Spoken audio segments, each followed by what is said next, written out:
Bismillahirrahmanirrahim. Assalamualaikum warahmatullahi wabarakatuh. Selamat siang rekan-rekan mahasiswaku semuanya. Kami sapa dulu yang dari dekat, yang menemani Pak Jailani ini sudah aktif. Alhamdulillah. Selamat siang, sehat ya Mbak? Semangat, sehat. Juga kami sapa rekan-rekan mahasiswa dari kampus Universitas Sekolah Majapahit. Semoga sudah pada siap. Tidak lupa rekan-rekan mahasiswa dari kampus Ungaran, kampus Ruwen maupun di Walari Kedang. Kami berharap semoga rekan-rekan mahasiswa semua dalam keadaan sehat dan tetap bersemangat. Alhamdulillah, Pak Jailani di sini juga diberi kesehatan sehingga dapat melakukan perkuliahan daring pada siang hari ini untuk mata kuliah teori organisasi. Bapak Ibu dosen pendamping, Bu Vivi, terima kasih Bu Vivi. Bantuannya banyak, pertolongan Ibu Vivi banyak, terima kasih.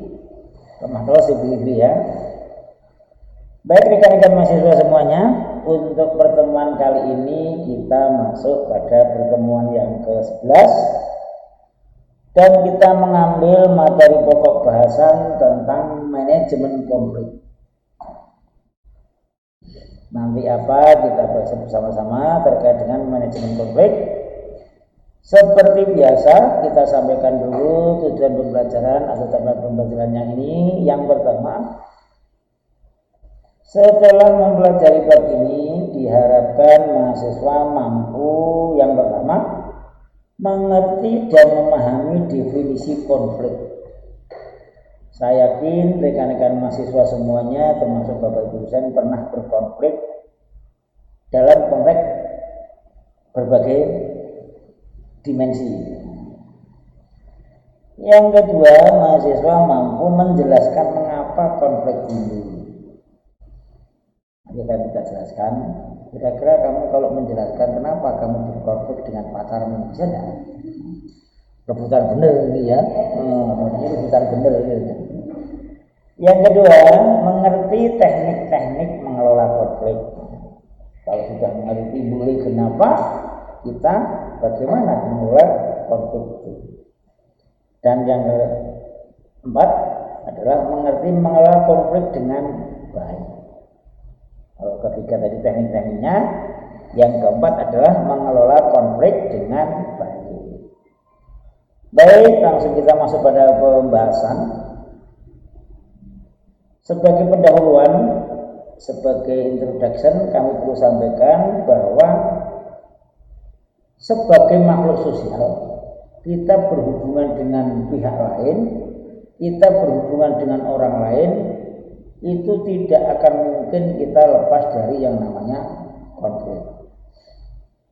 Bapak dan ibu, bapak dan anak, anak dan ibu dalam satu organisasi yang paling kecil di keluarga tidak bisa lepas yang namanya konflik. Nah, konflik dalam satu organisasi, baik itu formal atau tidak formal, akan tetap selalu timbul. Nah, pertanyaan selanjutnya adalah, loh, kalau organisasi mesti ada konfliknya, buat apa berorganisasi? Jawabnya sederhana. Konflik itu menunjukkan organisasi itu ada. Nah, tidak ada konflik, tidak ada organisasi, tidak ada dinamisasinya. Kok dalam satu organisasi meneng-menengan klop, puas yo meneng, gelo yo meneng, anyel yo meneng, wah ini bahaya. Organisasinya enggak beres, organisasinya enggak sehat. Nah, konflik itu tidak harus dihilangkan, konflik tidak usah dihindari, tapi konflik itu harus dihadapi. Kalau bahasa saya, bahasanya Pak Jailani, karena sudah lama banyak berorganisasi, konflik dalam organisasi itu seperti jamu. Tidak obat, jamu. Jamu itu hampir pasti 99 kan pahitnya minta ampun. Jamu itu pahitnya minta ampun, tetapi manfaatnya bagi tubuh kan menyehatkan. Tidak langsung sehat, baik proses. Begitu juga konflik. Sehingga ketika orang minum jamu bisa sakit, bisa sehat, bisa gerges-gerges, gitu kan? Kita minum jamu. Nah, begitu juga konflik dalam organisasi. Nah, maaf. Konflik itu sebetulnya seperti kita melihat pesaing, kompetitor. Cara pandang kita bagaimana? Kalau cara pandang kita positif, kompetitor itu menjadikan ide-ide kreatif kita, menjadikan inovasi kita. Kalau mereka bisa, kenapa kita tidak bisa? Nah, sama juga konflik. Konflik itu bisa positif, bisa negatif dalam satu organisasi, tergantung bagaimana manajemen konflik mengelola konflik tersebut.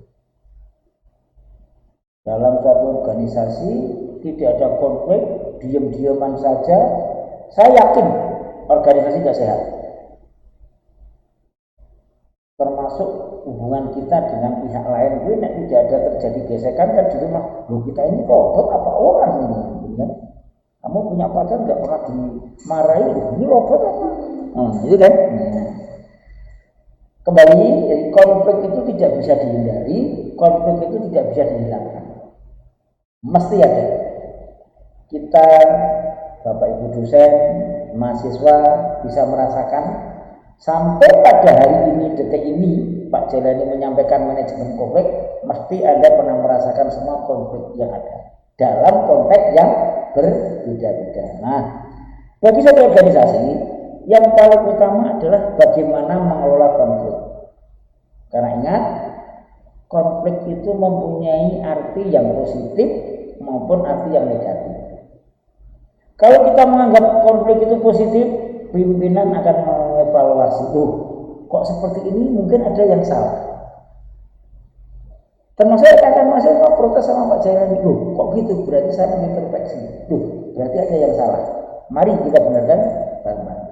Nah, manajemen konflik itu bagaimana konflik itu dikelola dengan sebaik-baiknya, kalau bisa menguntungkan bagi organisasi, punya dampak positif bagi organisasi, kalau tidak minimal meminimalisir dampak negatif.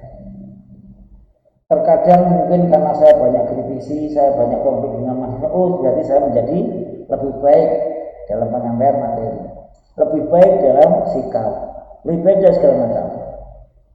Jadi konflik itu kembali saya katakan tadi kayak jamu tadi ya, meskipun pahit tapi memanfaatkan begitu. Organisasi takut konflik, organisasi alergi pada konflik, ya udah, kalau saya bicara banyak-banyak tentang organisasi kan gitu ya, tidak apa-apa konflik. Tapi bagaimana kita bisa mengelola konflik dengan sebaik-baiknya.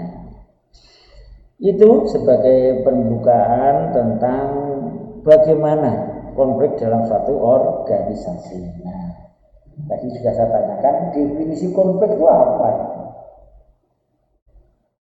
Kalau kita bicara tentang konflik, saya mencoba memberikan satu definisi adalah dorongan perilaku anggota atau kelompok institusi yang mengarah untuk melawan atau oposisi terhadap pihak lain yang disebabkan oleh berbagai hal yang berbeda.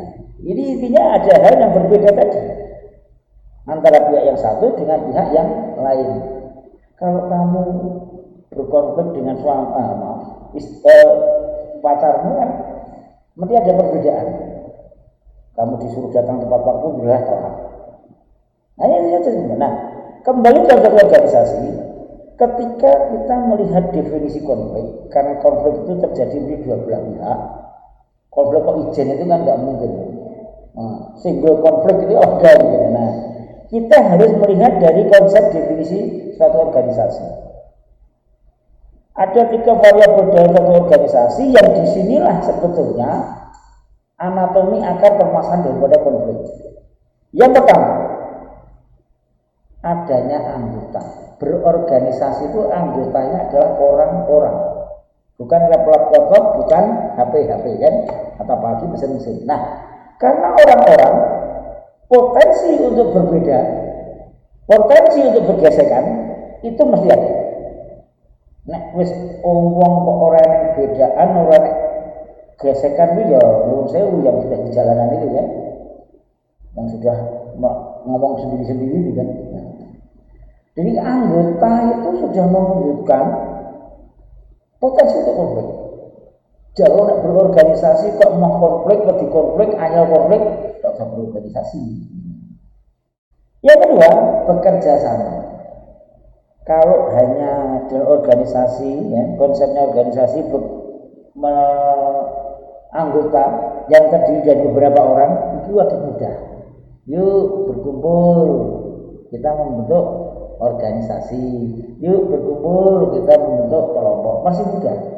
Yang kedua ini juga agak sulit, bekerja sama.